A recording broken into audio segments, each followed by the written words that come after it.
Camille Paul et Sam, nous avons suivi la hiérarchie, ou du moins certaines personnes de la hiérarchie de Papa Claude Olivier Adiaba qui ont estimé que Papa était une personne imbue d'elle-même, que Papa Claude Olivier Adiaba se suffit.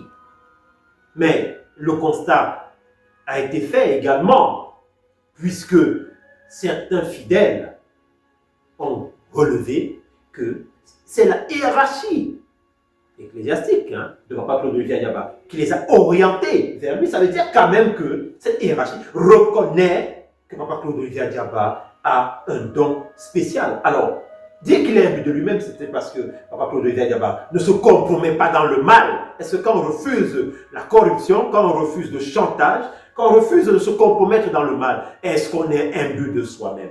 Camille Bonissa.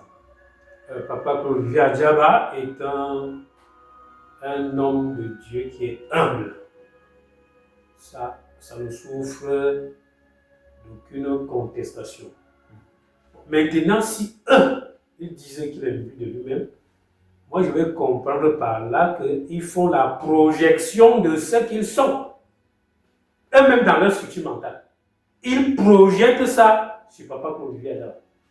Je vais comprendre par là que eux, ils sont imbus d'eux-mêmes. C'est pour cela qu'ils écartent du sacerdoce. Parce que, comptant sur leur orgueil, ils disaient qu'ils sont les tout-puissants. Ils écrasent le faible qu'est Papa Claude Olivier Adiaba. Parce que Papa Claude Olivier Adiaba, lui, c'est l'agneau. L'agneau. Et eux, ils se comportent en dragon, en tout-puissant. C'est pour cela qu'ils écartent le faible.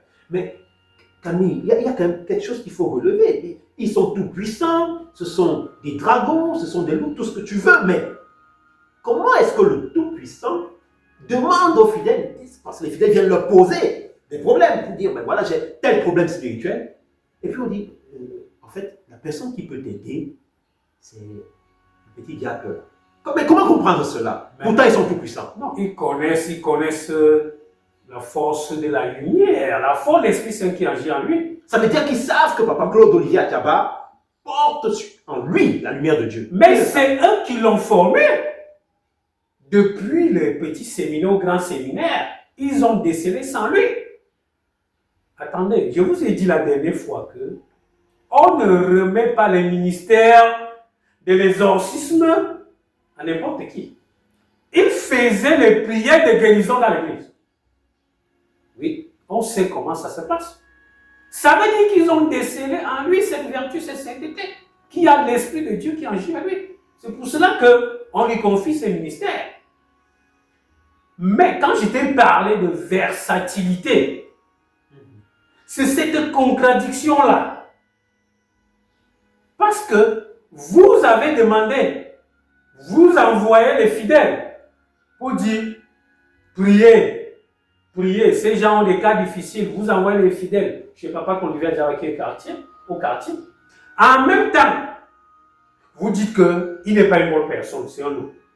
Premier point. Deuxième point, vous-même, vous avez vu comment il faisait des prières de guérison dans l'église, au sein de l'église catholique. Et puis maintenant, et certains d'ailleurs en ont profité. Mais eux-mêmes, ils en ont profité. Et puis maintenant, vous dites que personne ne doit assister à ces prières. Ces prières sont démoniaques. Mais il s'agit de quoi? Ça, c'est quel genre de contradiction? Moi, je me demande, est-ce que l'institution de l'église doit se dédire de cette manière?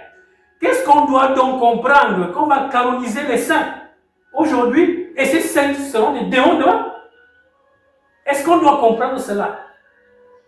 Ils connaissent son pouvoir. C'est pour cela que je vous ai dit qu'ils ont rejeté. Quand je dis rejeté, c'est que vous ne voulez rien entendre. Vous savez que cette personne s'incarne par la vertu, que cette personne a l'Esprit Saint agit en elle.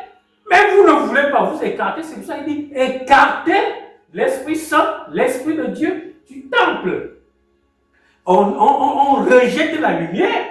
Et lorsqu'on rejette la lumière, je vous ai dit dans la dualité, une fois que vous rejetez la lumière, c'est l'Éternel qui vient. Une fois que vous rejetez l'Esprit de Dieu, c'est l'esprit démoniaque Alors, moi, je ne veux pas aller trop dans les analyses. On peut donc se poser la question de savoir que ceux qui persécutent Papa Claude-Olivier Adjaba depuis 23 ans et qui se disent tout puissants et tout puissants, qu'ils écrasent les faibles, ils sont agis donc par cet esprit ténébreux qui ne veut pas qu'ils arrêtent la diffamation. Et tant qu'ils auront cet esprit ténébreux en eux, ils continueront à persécuter. Or, l'occasion de les donner aujourd'hui, de s'amender, parce que s'ils ont bien lu l'Apocalypse, on dit l'agneau vaincu.